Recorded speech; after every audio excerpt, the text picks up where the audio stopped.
ओम। आज कोरोना के कारण पूरा विश्व परेशान हो रहा है। भारत में जो जीवन शैली है, भारत की जो योग और आयुर्वेद की विधाएं हैं, इनका जन सामान्य में उनके दैनंदिन आदतों में समावेश है। इस कारण आज हम देख रहे हैं कि भारत में कोरोना से ग्रसित होने वालों की संख्या काफ़ी कम है और जो ग्रसित हुए हैं उनमें मरने वालों की संख्या भी काफ़ी कम है। यह स्पष्ट हो रहा है कि भारत में आम नागरिक का इम्यूनिटी लेवल उठा हुआ है। हम देखते हैं कि जो कोरोना से संक्रमित लोग पॉजिटिव या धनात्मक पाए जाते हैं, उनमें 80% लोगों को या तो लक्षण होते ही नहीं हैं या बहुत मध्यम दर्जे के लक्षण होते हैं। यह केवल उनके अंदर जो इम्यूनिटी पावर है, जो प्रतिरक्षा तंत्र की शक्ति है, वो सुदृढ़ होने के कारण होता है। हम कम से कम उन 80% लोगों के समान अपनी इम्यूनिटी पावर बढ़ा लें। इसके लिए हमें थोड़े से योगाभ्यास, थोड़ा सा आहार में ध्यान रखना होगा और हम ये सुनिश्चित कर सकेंगे कि कोरोना ही नहीं, भविष्य में आने वाला कोई भी संक्रमण हम पर आक्रमण नहीं कर पाएगा। तो आज के इस कार्यक्रम में हम इम्यूनिटी के विभिन्न अंगों की चर्चा करेंगे, उन अंगों की कार्यप्रणाली की चर्चा करेंगे और उस कार्यप्रणाली में हमारा आहार और हमारे योगिक अभ्यास किस तरह से मजबूती देते हैं, इसका थोड़ा सा वर्णन करेंगे। तो चलिए, पहली बात हम करते हैं स्टेम सेल्स की। हमारे इम्यूनिटी सेल्स हमारे स्टेम सेल से बनते हैं।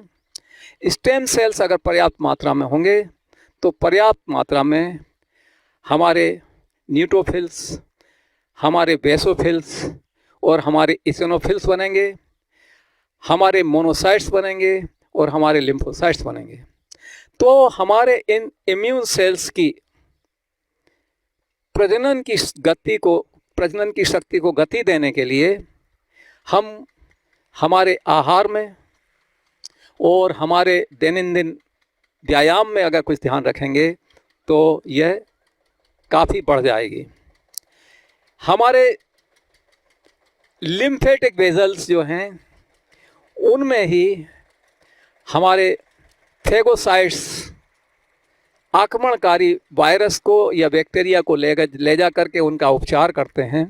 तो हमारे ये लिम्फोसाइट वेजल्स अच्छी तरह से प्रवाहमान रहें, इसके लिए किन किन यौगिक अभ्यासों का हमारे लिए पालन करना चाहिए, प्रतिदिन करना चाहिए, उनसे भी हम परिचित होंगे। हमारे लिम्फ नोड्स, जो हमारे लिम्फोसाइट्स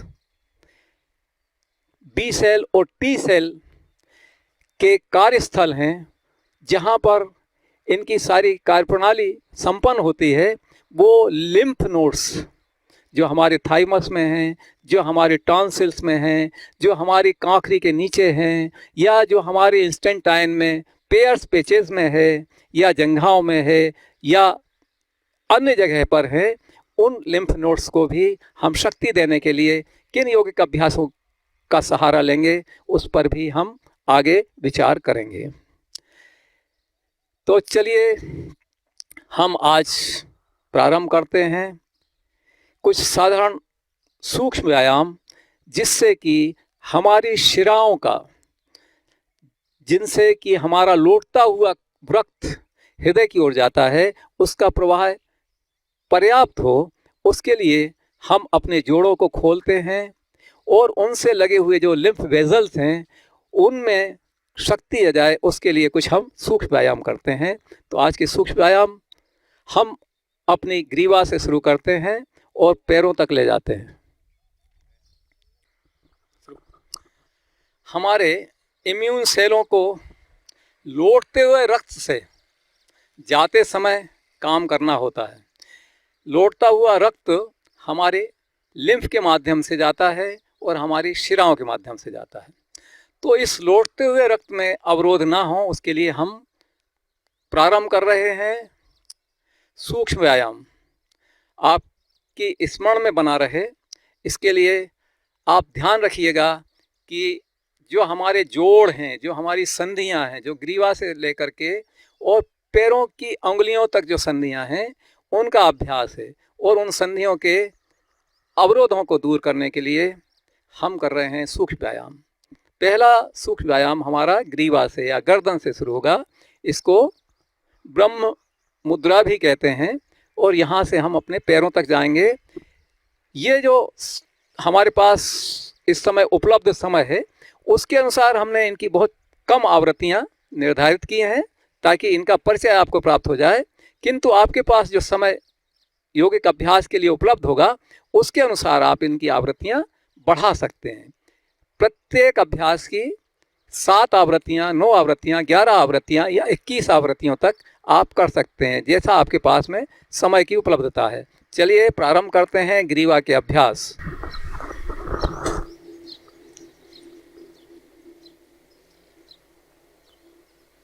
श्वास बाहर,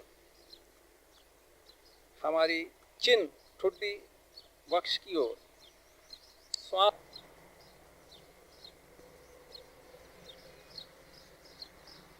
खाली करते हुए वापस। इसकी आप अपनी आवश्यकता अनुसार आवृत्तियां दोहरा सकते हैं। अब बाएं कान को बाएं कंधे की ओर ले कर आएंगे। श्वास को छोड़ते हुए छोड़ी हुई स्थिति में कुछ देर रुकने का प्रयास करेंगे।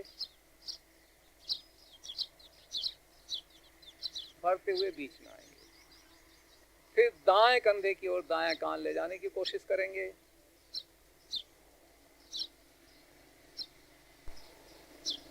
वापस श्वास भरते हुए बीच में।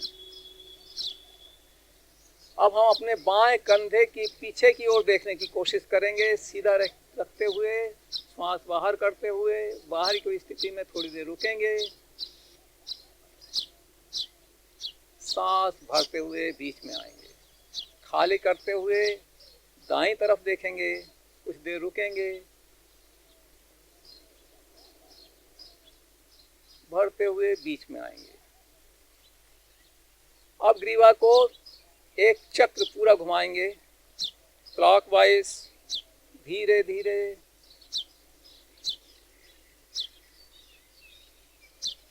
एंटी क्लॉकवाइज, धीरे धीरे।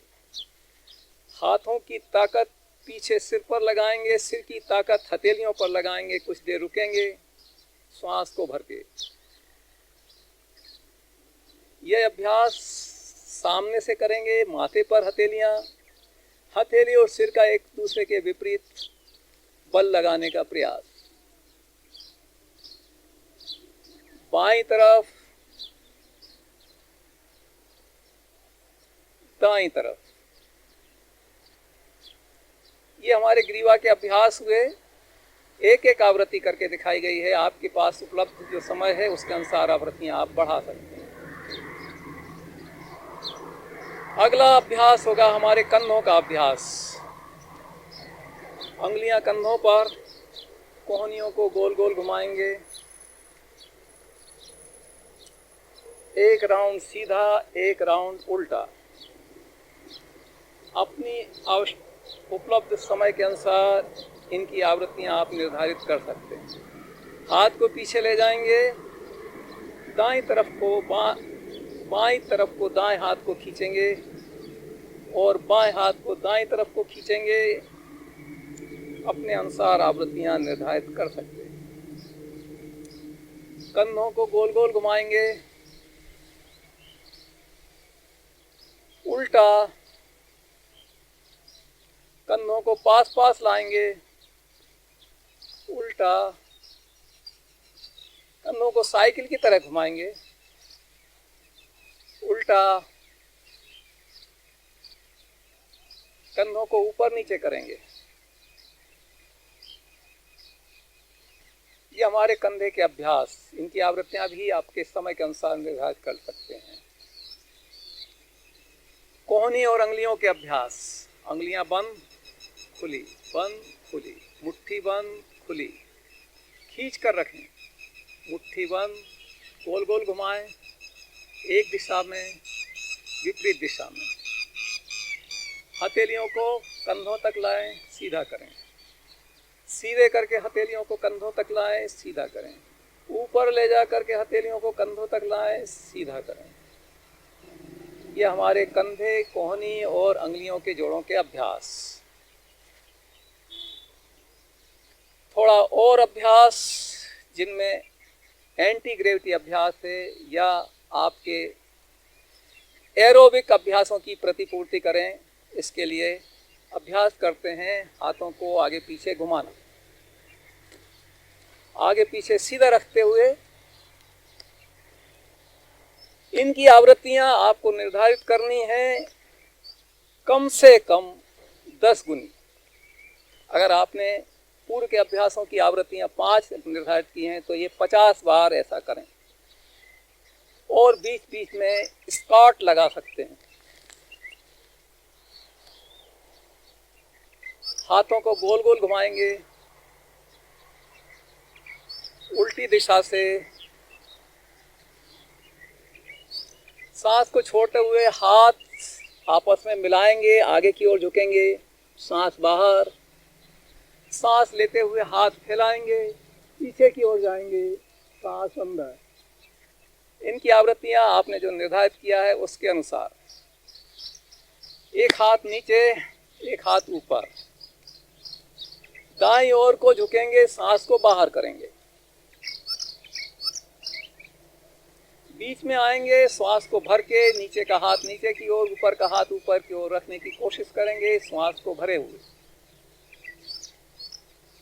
यही अभ्यास बाईं तरफ से, श्वास को खाली किया, कुछ देर रुके, श्वास को भरा, कुछ देर रुके। अगला अभ्यास हमारे मेरुदंड के लिए कटी चक्रासन। हाथों को समानांतर सामने रखते हुए दोनों ओर ले जाएंगे, सांस को खाली करते हुए, सांस को भरते हुए बीच में आएंगे, खाली करते हुए दूसरी ओर ले जाएंगे। इसका दूसरा प्रकार,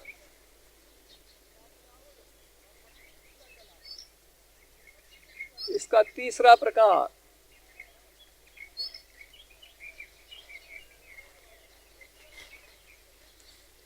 त्वरित कोण और त्रिकोणासन। कोणासन,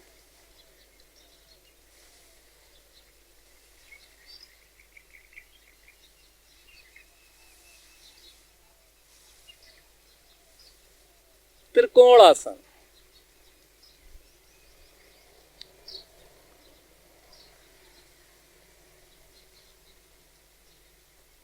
कटी चक्रासन का एक और अभ्यास।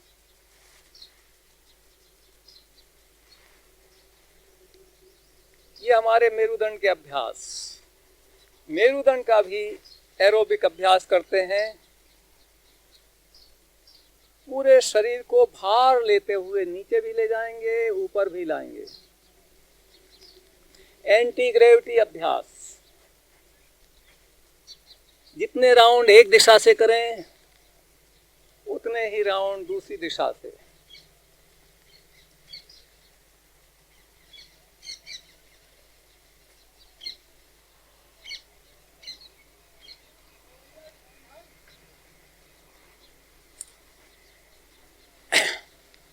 अगला अभ्यास पादहस्तासन और हस्तोत्थानासन, साथ साथ मेरुदंड के लिए।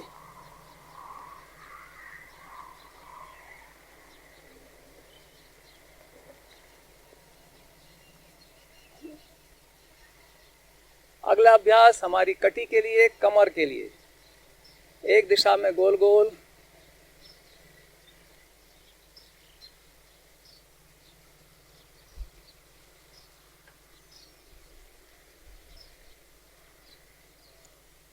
जितने राउंड सीधे उतने ही राउंड उल्टे। कमर से ऊपर के शरीर को आगे की ओर झुकाएंगे, कुछ देर रुकेंगे, पीछे की ओर लाएंगे, बाईं ओर, दाईं ओर। ये हमारे कमर के अभ्यास हुए। अगले जोड़ हमारे घुटने के आते हैं और जंघा का अभ्यास।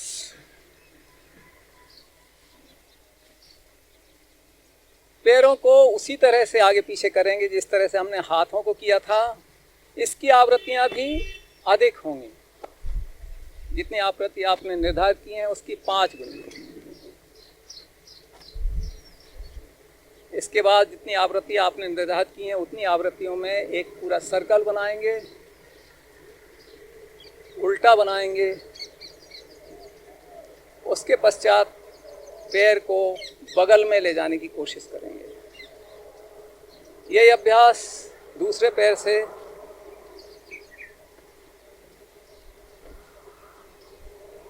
गोल गोल, उल्टा, बगल में। अगला अभ्यास घुटनों का। पैर को सीधा करेंगे, कुछ देर रुकेंगे, हाथों को जंघा के नीचे सहारा देंगे और घुटनों के नीचे के हिस्से को गोल गोल घुमाएंगे, उल्टा। घुटने से पैर को सीधा करेंगे, कुछ देर रुकेंगे, सीधा करेंगे, कुछ देर रुकेंगे। यही अभ्यास दूसरे पैर से।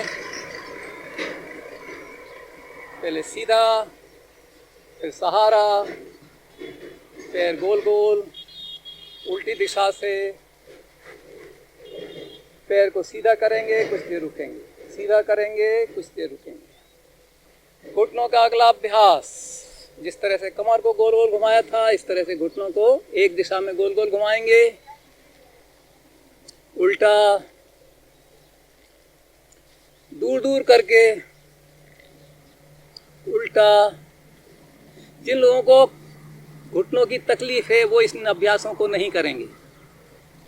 पैर सीधा, एक पैर मुड़ा, एक पैर सीधा, एक पैर मुड़ा। अगला अभ्यास पैर के पंजों का। उंगलियां बंद, उंगलियां खुली, उंगलियां आगे, उंगलियां पीछे। पूरा पंजा आगे, पूरा पंजा पीछे, पूरा पंजा आगे, पूरा पंजा पीछे। पंजा दाएं बाएं, दाएं बाएं, गोल गोल, उल्टा। और पैर को एक स्ट्रोक। यही अभ्यास दूसरे पैर से। उंगलियां बंद, खुली, उंगलियां आगे, उंगलियां पीछे। पूरा पंजा आगे, पूरा पंजा पीछे। पंजा दाएं बाएं, दाएं बाएं, गोल गोल, उल्टा और झटका। धन्यवाद। ये हुए हमारे जोड़ों के अभ्यास। इन अभ्यासों के बाद हम स्थिर अभ्यास और फ्लो अभ्यास करेंगे।